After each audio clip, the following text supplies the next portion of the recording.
এই বিমানবালাগুলো লিপস্টিক মেখে নিজেকে মেকআপ করে প্রদর্শন করে, কারণ তাদের সৌন্দর্যটাই হচ্ছে এখানে আসল জিনিস। সৌন্দর্য না থাকলে এদেরকে এয়ার হোস্টেস বানায়।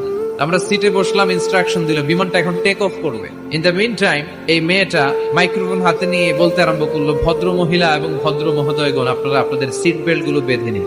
এখনই আমাদের উড়োজাহাজটি শাহজালাল আন্তর্জাতিক বিমানবন্দর থেকে 14,000 ফিট উপর দিয়ে যশোর বিমানবন্দরে উদ্দেশ্যে ছুটবে। আল্লাহ আকবার, আল্লাহ আকবার, আল্লাহ আকবার। তো আমি ঘাড় ঘুরে তাকাইলাম, কিরে আল্লাহ আকবার পড়ে কেন? পরে তাকিয়ে দেখি ওই মেয়েই পড়তেছে, কাগজের মধ্যে লেখা। অবাক হলাম, যার চলাফেরা এরকম, বেশভূষা এরকম, এই মেয়েটা এখন আল্লাহ আকবার, আল্লাহ আকবার, আল্লাহ আকবার পড়ছে। আমি মিলাতে পারলাম না যে আল্লাহ আকবার পড়ে কেন। পরক্ষণে আমি বুঝলাম যে এই মাত্র বিমানটা গ্রাউন্ড ছেড়ে দিয়ে 14,000 ফিট উপরে উঠে যাবে। ওদের সবার খুব ভালো করেই জানা, ওই 14,000 ফিট উপরে আকাশের মাঝে আমাদেরকে বাঁচানোর কেউ নাই। কোন সিকিউরিটি আমারে বাঁচাতে পারবে না, ফায়ার সার্ভিসের ওরা আমাকে বাঁচাতে পারবে না।